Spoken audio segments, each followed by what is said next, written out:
Саламатсыңарбы урматтуу студенттер? Биз маселе иштөө сабагын баштадык. Биринчи маселебиз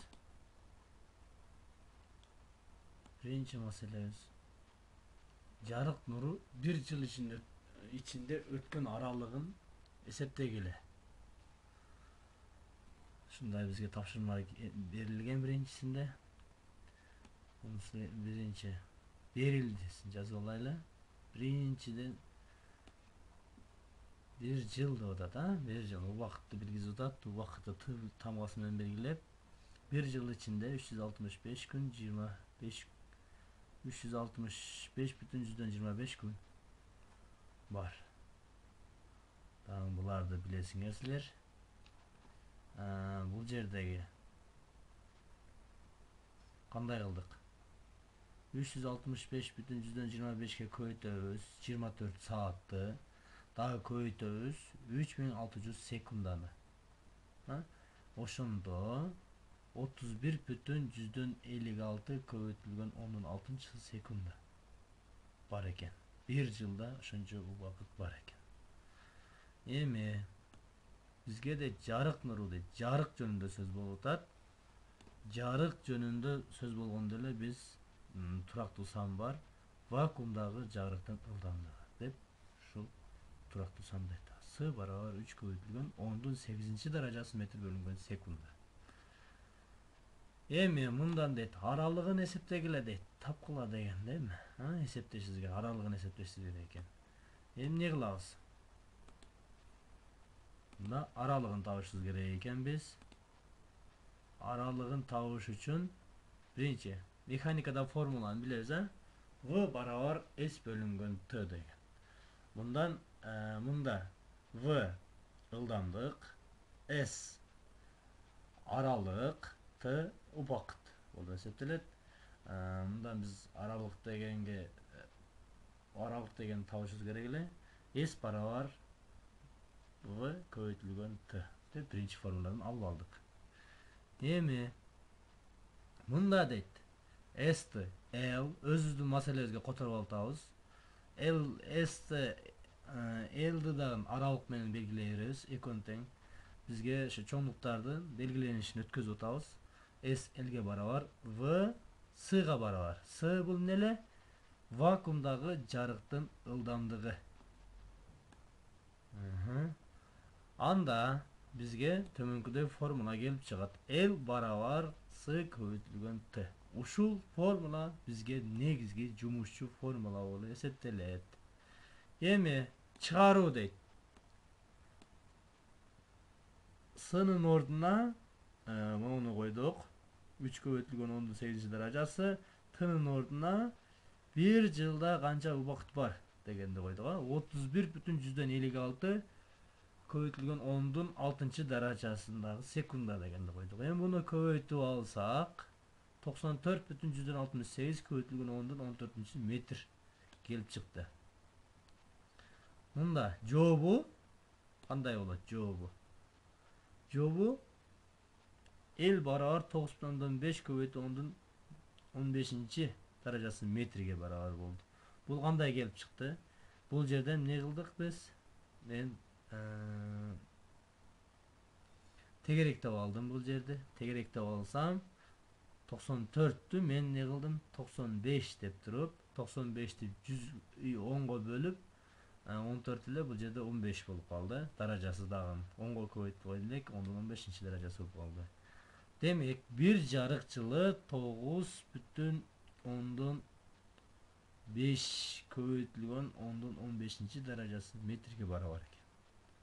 Эстеп калабыз, бир жарык жылы 9,5 10-15 даражасы метрге барабар экен. Бул аралык жөнүндө сөз болуп атат.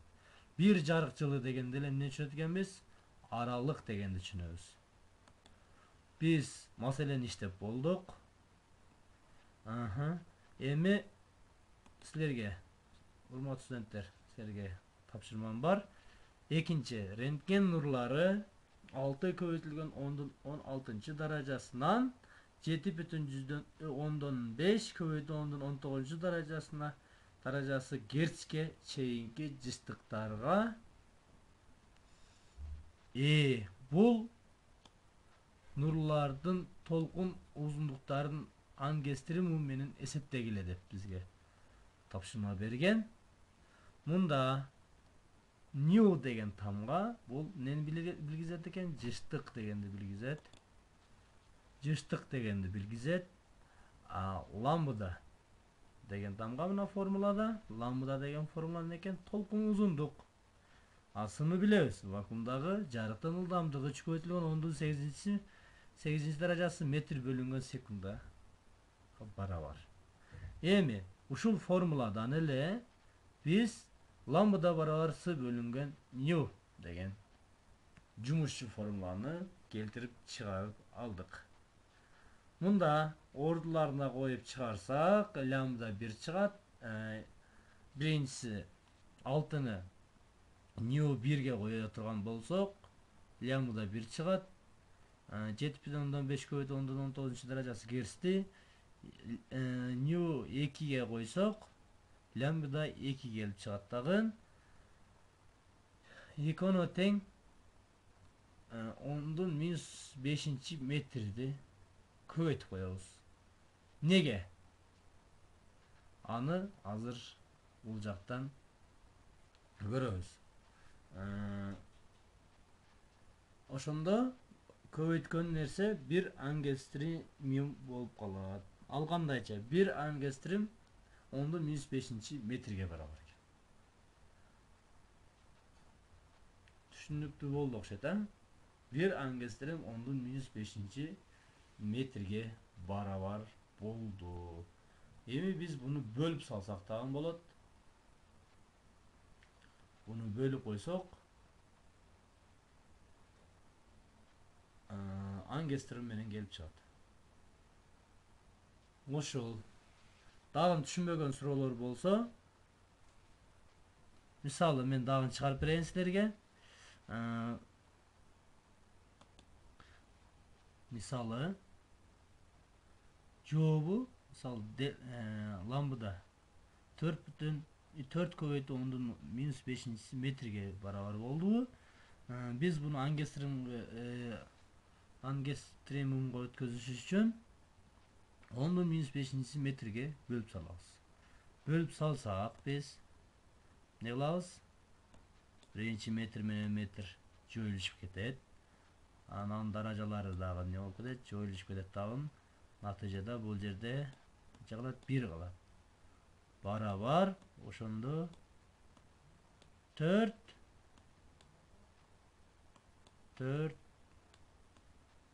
ангстром болуп чыгат. Мынакей студенттер. Эми ушинтип келтирип чыгара беребиз. Дагы түшүнбөгөн суроолор болсо, WhatsApp программасынан байланышасыңар. Көңүл бурганыңар үчүн чоң рахмат. Тапшырманы күтөм силерден. Тапшырманы чыгарып жөнөткүлө. Тартып WhatsApp'тан жөнөтүп койгула. Рахмат силерге.